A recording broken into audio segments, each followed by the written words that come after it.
everybody, I'm George Riles. I'm here at Last Chance Archery. It's time for another thing a week. Today, I'm going to start a 4-part series about stabilization.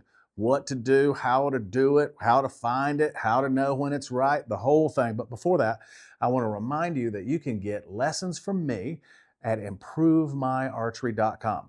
I can do in-person lessons or I can do remote lessons. You just go to improvemyarchery.com, look at my calendar, pick a day and a time that works for you, and I'll be there waiting for you when it comes for your lesson time. Also, if you'd like me to come to your club or your pro shop and put on a weekend workshop for 20 of your closest friends, all you gotta do is just get in touch with me. I'll talk to you about pricing and dates that are available for me to come out. So get in touch and we'll see. So what we're going to talk about today is stabilization. The first thing that I want you to know is that stabilizers are not there to make you still. Stabilizers are there to keep the bow still. So here's what stabilizers do. So you've got your front bar and you got your back bar sticking out on your bow. And you have that bow at full draw. And when you let go of the release, when the release lets go of the string, you no longer have any control over the bow. And then the bow is going to change shape. It's going to launch the arrow. The limbs move forward. The cams rotate. The arrow slides off the rest. All of that stuff is happening and you can't control it anymore.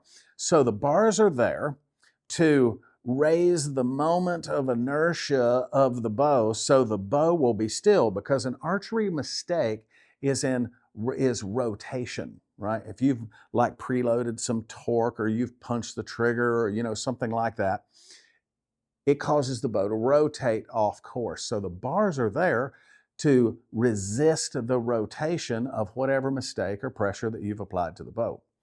So as you add more weight, it has more resistance to rotation or a higher moment of inertia. So the bars are there to keep the bow still. Now, in order for you to be still, or instability with your bow can be traced back to you, your form, right? If the pin is freezing at the bottom, if it's generally unsteady, if it's rigid and all over the place, it's a form thing. More specifically, it's a fit issue. So if your draw length is too long, the bow will have a tendency to wander smoothly but never really settle. If your draw length is too short, it'll be very hard and rigid and kind of jerky. And if you're ever aiming and it feels like that your shot is jerking off center just in time for the release to fire, that's a dead indicator that your draw length may be short. So what you'll do is take all the weight off of your stabilizer bars so that you can see the uncorrected stability of your bow. So you can tell exactly what's happening when you make small changes to draw length, peep height, overall relaxation of your shoulders at full draw. Any of those things will have an immediate effect on your overall stability. By shooting your bow, practicing, training with no weight on the bars, you can see when your form gets right. Think about that one time. Everybody's had this experience before. When you, one day, randomly, you pulled your bow back and you looked through the sight and for some reason, it was dead rock still.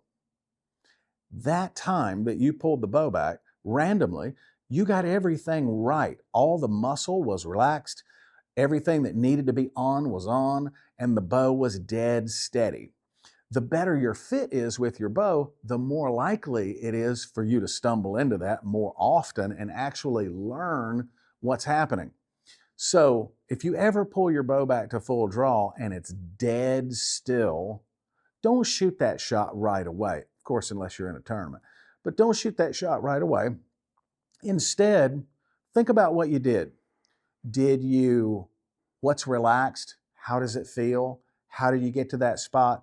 Take a second and actually study what it is that you did, and that'll get you closer to drawing your bow correctly, how you're anchoring, and all of those things that affect the overall stability, and you can get closer to getting it right every time you pull your bow back instead of just randomly every now and then.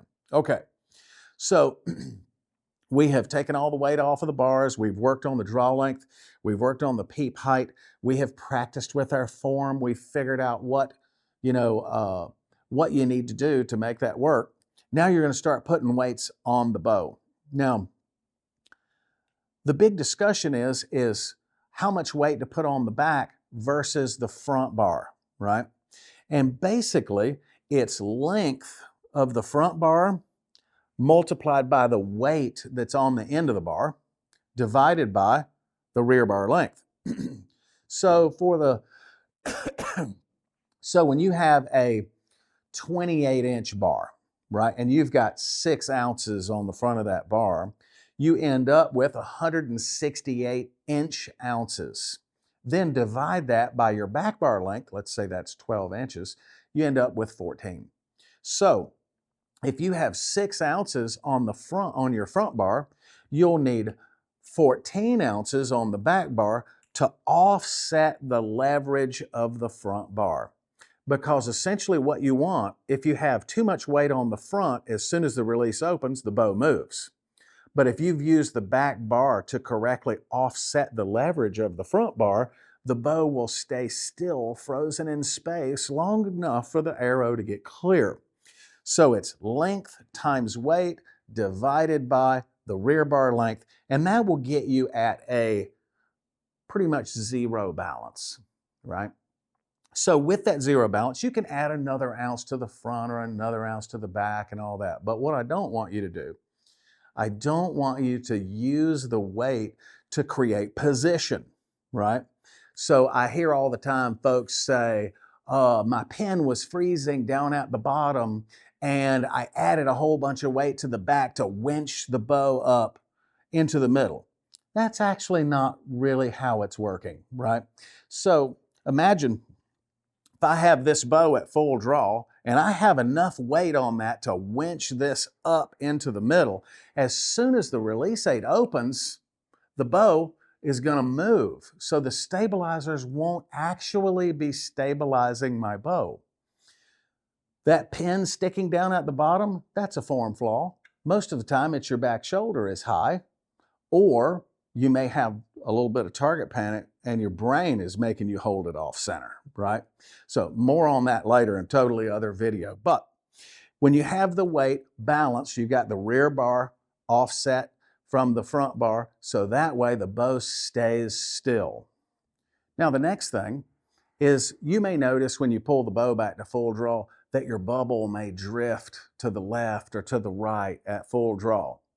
People will want you to move the bar out in order to leverage the bow up. That's not really going to work. Here's what's really causing that. It's not an imbalance in the bow, it's a form issue. So watch this. I'm going to hold this stabilizer up like this, right? And when I raise my shoulder, you see what the bar does is it tips this way. It's super common for most people for the bar to go to the outside, for the bubble to go to the outside. If I pinch this down, you see it goes this way. So it's the attitude of my shoulder that changes the angle of the bar when I'm at full draw.